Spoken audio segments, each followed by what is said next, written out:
সুপ্রিয় দর্শক, আপনাদের ভালোবাসা আসলাম এক অসহায় মেয়ের কাছে। আমরা শুনবো জীবন কাহিনী। আসসালামু আলাইকুম। ওয়ালাইকুম আসসালাম। হ্যাঁ আপু, কেমন আছো? ভালো আছি। তোমার নামটা কি জানতে পারি? আমার নাম সাথী। সাথী। তোমার হোম ডিস্ট্রিক্ট কোথায়? গাইবান্ধা। গাইবান্ধা। তোমার ফ্যামিলি থেকে কে আছে না একবার বলো তো। আমার ভাই আর বোন আছে আর বাবা আছে। বাবা আছে। তোমার বাবা আসলে প্যারালাইসিস না? হ্যাঁ। আগের ভিডিওতে বলছো। হ্যাঁ। তো এখন কি কমছে? না, আমার বাবা এখন আর বেশি হয়েছে। এখন আরো বেশি? হুম। তাহলে সংসারটা কার উপর চলে? তোমার উপর না? হ্যাঁ, আমার উপর চলে। তোমারও চলে। তোমার সমস্যা হয় না চালাইতে? ওষুধপাতি কেমনে কেন? হ্যাঁ, অনেক কষ্ট হয় চালাইতে, কারণ আমি সামান্য দর্জি। তো কাজ করে এতে তো বেশি ইনকাম হয় না। এখন তুমি চাচ্ছ আমাদের ভিডিওর মাধ্যমে বিয়ে শাদী বসতে নাকি সহযোগিতা? হ্যাঁ, আমি একটা ছেলে চাই, মানে ভালো একটা ছেলে। ভালো একটা বিয়ে ছেলে চাচ্ছ বিয়ে শাদীর জন্য? হুম। তোমার বাবার বোঝাটা হালকা করতে, এই তো? জি। যৌতুক দেওয়ার অ্যাপালিটি নাই? টাকা পয়সা নাই তোমাদের?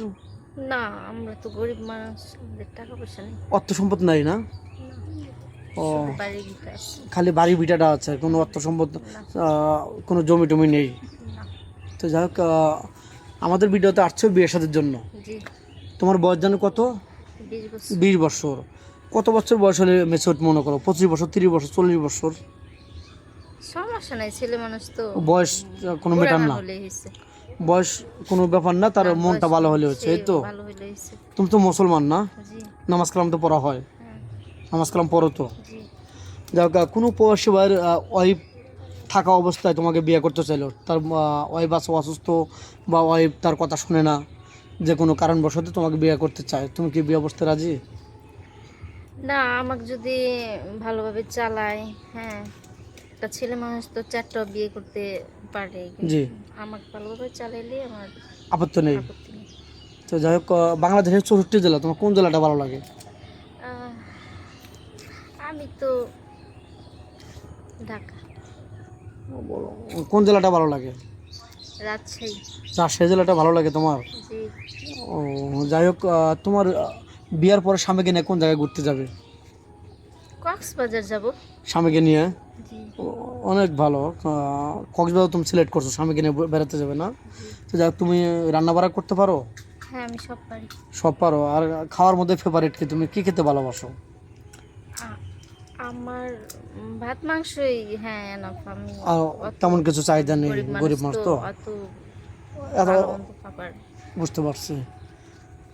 যাই হোক, মেয়েটা খুবই সহজ সরল, কথা বলতে খুবই নার্ভাস হচ্ছে, মানে খুবই লাজুক বা লজ্জাবোধ করছে।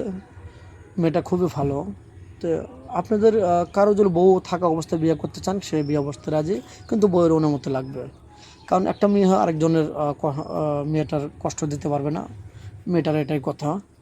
তো যাই হোক, কোনো প্রবাসী ভাইয়ের দাঁড়িয়ে থাকা অবস্থায় বা বাংলাদেশি কোনো মেন তার দাঁড়িয়ে আছে, তোমার কি আপত্তি থাকবে?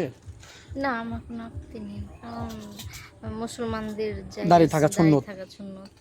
যাই হোক, তার দাঁড়িয়ে থাকলেও তার মেয়েটা কোনো আপত্তি নেই, সে রাজি। তো যাই হোক, ভিডিওটা বাড়াতে চাচ্ছি না। আমাদের নাম্বার দেওয়া থাকবে, মেয়েটার কোনো ফোন নেই।